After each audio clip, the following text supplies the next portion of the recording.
you know, his cardio and the ability to catch the ball in the outfield was fine, but he had played in like 27 games. You know, that's 100 at bats that you're missing, and he squared up, you know, 3 or 4 balls in the 2 games that he's played. That's hard to do. I mean, this is baseball. You can't, you know, balls are coming in there, breaking, changing, sliding, and in 90 plus, and you got to square it up. That's hard. I'm amazed by what he's been able to do. And lastly, we're real quick. What kind of your assessment on Colby tonight? I thought he had a good game. You know, he had 7 strikeouts in the 4th and the 3rd. I wanted to get 6 innings out of him, and I ended up making the move because we wanted to try to put a couple balls on the ground there when they had the bases loaded, instead of a couple of alley balls at that point. And he was only going to go maybe a few more pitches. So, but 7 strikeouts, that speaks volumes, because this Virginia club's hard to strike out. Besides that lost pop-up, was that as well as you guys have played defensively? You know, that was twilight.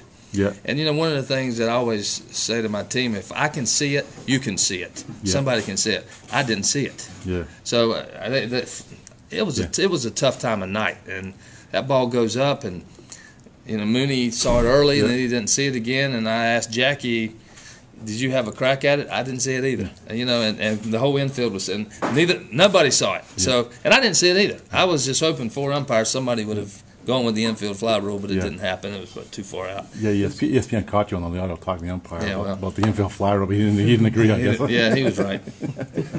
Did you, when you last year, at the end of last year, did you really believe that somebody could step in at shortstop and play at the same level that Robert did last year, or Bobby did? Bobby, yeah. Well, I thought that, you know, we could get a solid player in there, and we knew what Mooney brought. That's a tough challenge for a true freshman. But Mooney was a defensive player of the year in his junior college, and, you know, great pedigree, and his brother was an SEC performer. We thought he had a chance to be really good, and, you know, he's got, you know, 13 errors or so, 13 or 14, and made a lot of them in the first 2 weeks when he was getting his feet wet. But he's played very well for us, and he's, you know, I don't want to take anything away from him, but having Wingo's as partner means a lot. They take a lot of pride in playing defense. You know, they try to, you know, work together, and they're good for each other. How much did it mean to Mooney when, even though he had a struggle at the beginning, on more than one occasion at press conferences, you expressed confidence in Mooney and said he's going to stick with him in the lineup? I mean, how important to that do you think that was for him mentally? Well, I think that, you know, that made him feel good. But I saw him all fall. Yeah. He's a good player. Yeah. And, you know, when you're first going through something in athletics, regardless of the sport, there's some comfort. There's a comfort zone you have to get to. And he scuffled a little bit in the early going, but once he settled in, he's been a pretty good player for us. Well, are there differences in the way they play defense, he and Bobby? I think maybe just a little bit, but the thing that I emphasized to Mooney in the fall, Mooney has a better arm than Bobby. You know, his hands may be a little bit better. His range is actually a little bit better. But what Mooney didn't do that Bobby Haney did is Bobby Haney charged almost every single ball. I mean, Bobby played like a lot of Latin players, you know, because of the surfaces they play on. Well, the way Bobby played, he cut down on the distance, he cut down on the throw. You know, he's not sitting on the grass at shortstop. Mooney in the fall would sit back a lot because he had good hands, he had good arm. And I kept emphasizing to him, this position, you're going forward. You're going forward in this position. That's the way the good ones play it. You know, you read hops, you catch balls in the air. On the ground, it's harder. It was difficult for him to get to that, but he got there. And, I mean, he comes and gets it now, too. He's, you know, the play he made, the hard backhand he made tonight, and got it in the air. I mean, got it in the air. And, you know, yeah, I know it bounced, but it doesn't matter. It got there. And he's got some ability. And did you look at him as on offense? Anything he did on offense was his bonus. What you needed was. Well, yeah, we were going through the transition of offense, and he's a good hitter. I think he's probably a 300 hitter, but he had a streak or two in there where he didn't get enough. But he swung the bat for us. He got a hit tonight for us. Didn't hit it that hard, but it fell in there for him. He hit a couple balls hard in the Super Regionals. Didn't get anything to show for him. But was the mindset? Yeah, no doubt. We're playing defense in the middle. We'll take what we get, but let's play defense. That's the game has changed. and we'll live with the offense. But it's been pretty good. Do you realize when you put Jack in cleanup that he had not bad at cleanup at all this year? No, I didn't realize that. I don't.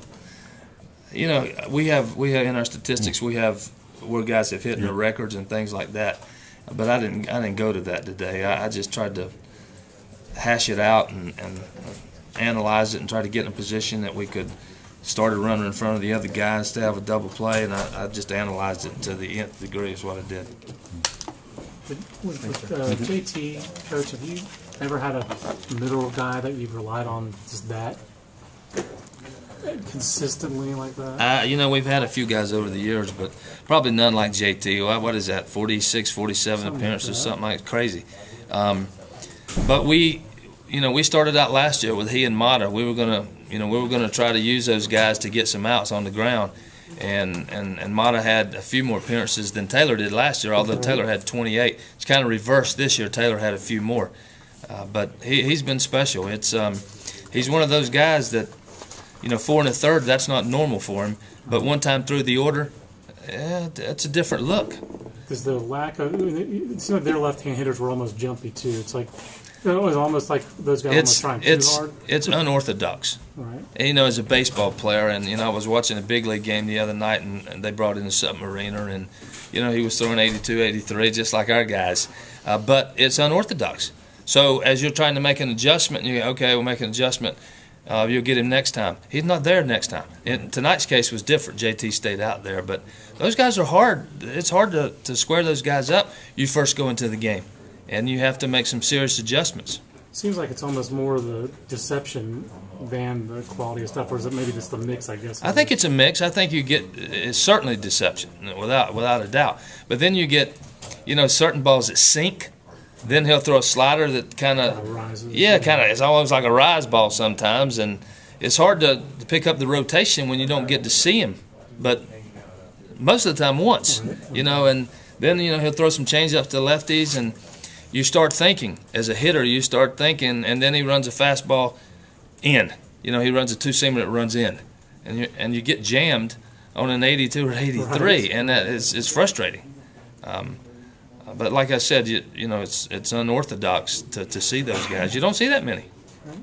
I know it's early and it's going to depend on the matchup, but what other factors do you look at when you decide between Michael or Forrest for Friday? Well, Michael had a pretty high pitch count on Sunday, and Forrest is rested. So I would look at that first. Is that something we need to do right now? Is that our best move? If we decide it is our best move, we're going to do it. But as I sit here right now, I'm thinking that we probably would go with Kumas, but it's not set in stone.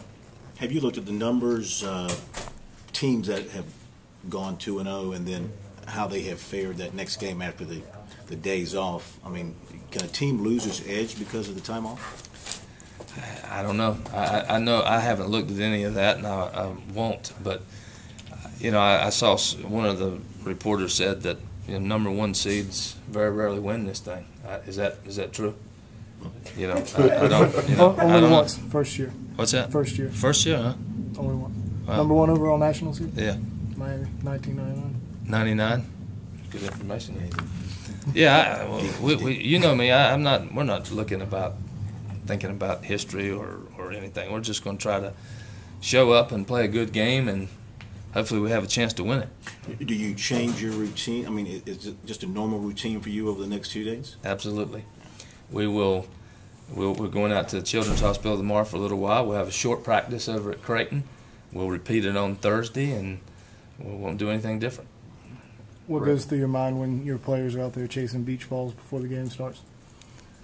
I tried to close my eyes. I was just hoping that the guys out there would not be the guys that were playing. Of course, then I see Michael Roth go across there. I'm thinking hamstring or something, but he had to be in the middle of it. That's who he is. He had to be there. So they're having fun. There's nothing wrong with having fun. You predicted Brady would have 2 hits tonight, and he had 3. How good did you feel about that decision?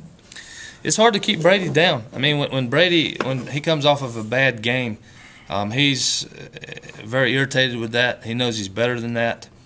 And, I chatted with him a little bit and, told him, hey, don't kick yourself too much. You normally respond.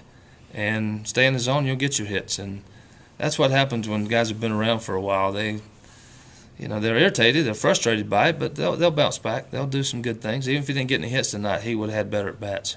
How tough is that foot on him? I mean, is he feeling any better? Oh, he's feeling a lot better, but as far as catching it's a struggle for him to move laterally. He can catch, but if you get balls in the dirt both ways, he's not mobile enough to do what he needs to do. If you'd gotten that call at first base on the flip double play by Wingo, where would you have put that one all time? That might have gotten to the top. That was I saw a ball going up the middle is what I saw, and all of a sudden there's one out and possibly two, and that's not what I had envisioned when that play started. So that was impressive. I've seen him do things in practice, that I go, don't do that, get an out. But I'm not sure he had an option on that play. Did he? I mean, it's a backhand. You're either going to make a flip with your glove, or you're probably not going to get anybody out. So, but he does a lot of those things in practice. He works at it. It's not like he's trying to have fun or make an unusual play. He works at it, and lo and behold, it happened. You talk about baseball always evening out. John, the bar comes into the game tonight, no double plays at all. He's done it all year. Gone to the two, including the crucial 1, 2, 3 double play off tail. Well, he doesn't hit into too many double plays because he can run like the wind. Yeah. And he's an outstanding hitter, and he hit a couple balls hard that were able to turn.